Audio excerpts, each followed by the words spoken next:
த great dancers 2024ல தமிழ் டப்புல வெளிவந்த ஒரு suspense horror thriller movie. Jack Medis இந்த படத்தை டைரக்ட் பண்ணிருக்காங்க. டமினியா கிளாரிக் ஜோசிக் மற்றும் படம் இந்த படத்தை நடிச்சிருக்காங்க. இந்த படம் ஏற்கனவே 2020 வெளிவந்துருச்சு. இப்போ தமிழ் டப்புல அவைலபிளா இருக்கு. மறக்காம செக் பண்ணி பாருங்க. இந்த படத்தோட கதையை பார்த்தலாம். படத்துல ஒரு 4 ஃப்ரெண்ட் இருப்பாங்க. ஒரு ஃப்ரெண்டு ஒரு ஆக்சிடென்ட்ல இறந்துருவாங்க.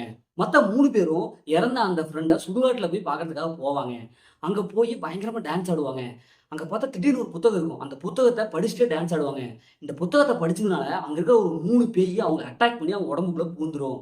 அதுக்கப்புறம் அந்த பேய் அவங்கள வச்சு என்னவெல்லாம் ஆசைகளை நிறைவேத்திருச்சு, அந்த பேயோடைய பிளாஷ்பேக்ல என்ன சம்பவம் நடந்திருக்கு, இறுதியில என்ன ஆச்சு அப்படிங்கிறதா இந்த படத்துடைய ஒன்லைன். இப்போ இந்த படத்தோடைய பாசிட்டிவ் பார்த்தாவே படத்தோடைய ஸ்க்ரீன் பிளே தான். ஏன்னா ஃபர்ஸ்ட் ஹாஃப்ல இருந்து கடைசி வரைக்கும் ஒரு சூப்பரான ஸ்க்ரீன் பிளே கொடுத்துருக்காங்க. படம் நடிச்ச எல்லாமே சூப்பராக பெர்ஃபார்ம் பண்ணிருக்காங்க.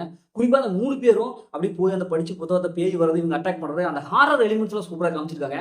ஏன்னா ரொம்ப பயமுறுத்துறாங்க. அந்த டெக்னிக்கல் வாய்ஸ், அந்த கலர் டோன், சினிமோட்டோகிராஃபிக் சூப்பரான ஒரு விஷுவல் எஃபெக்ட் கொடுத்துருக்காங்க. அதுக்கு தகுந்த ஒரு பிஜிஎம் மியூசிக் செம்மையாக சப்போர்ட் பண்ணுது. படம் ஃபர்ஸ்ட் ஹாஃப்ல ஓரளவுக்கு அப்படி இருந்தாலும் செகண்ட் ஹாஃப்ல இன்னும் ட்விஸ்ட் தான் அதிகப்படுத்திருக்காங்க. அந்த பேய் வர சீன்ஸ் மேலே தாவறது அப்படி இப்படின்ட்டு இவங்களுடைய பிளாஷ்பேக், அந்த பேயோட பிளாஷ்பேக் எல்லாமே பர்ஃபெக்டாக மேட்ச் ஆகுது. அதனால படம் பார்க்கறது ரொம்ப இன்ட்ரெஸ்டா இருக்கு. இது பார்த்து பழக்கப்பட்ட கதை இருந்தாலும் அவங்க கொண்டு சென்ற விதம்.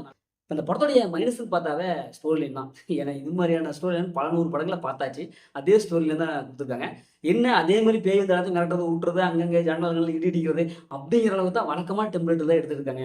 அதனால கொஞ்சம் அந்த இடத்துல கொஞ்சம் அடி வாங்குது, கொஞ்சம் லேக் ஆகுது, ப்ரிடிக்டபிளாக இருக்குது. பார்த்த சீன் என்னடா வருதோ அப்படிங்கிற மாதிரி தான் இருக்குது. இருந்தாலும் கொஞ்சம் வித்தியாசமாக அவங்க ட்ரை பண்ணனால பார்க்கறதுக்கு இன்ட்ரெஸ்ட்டாக இருக்கு. இந்த படத்தை ஃபேமிலியோட பார்க்கலாம். ஒரு சில சீன்ஸாக இருக்குது, அதை ஸ்கிப் பண்ணிட்டு கண்டிப்பாக ஃபேமிலியோட பார்க்கலாம். அப்படி சூப்பராக சுமார் இருக்குது. இந்த படம் ஒரு ஒன் டைம் வச்சு தான் நான் சொல்கிறேன். ஓகே, இதே மாதிரி அடுத்த ஒரு புதிய 3 ரிவ்யூஸ் இப்போ உங்களுக்கு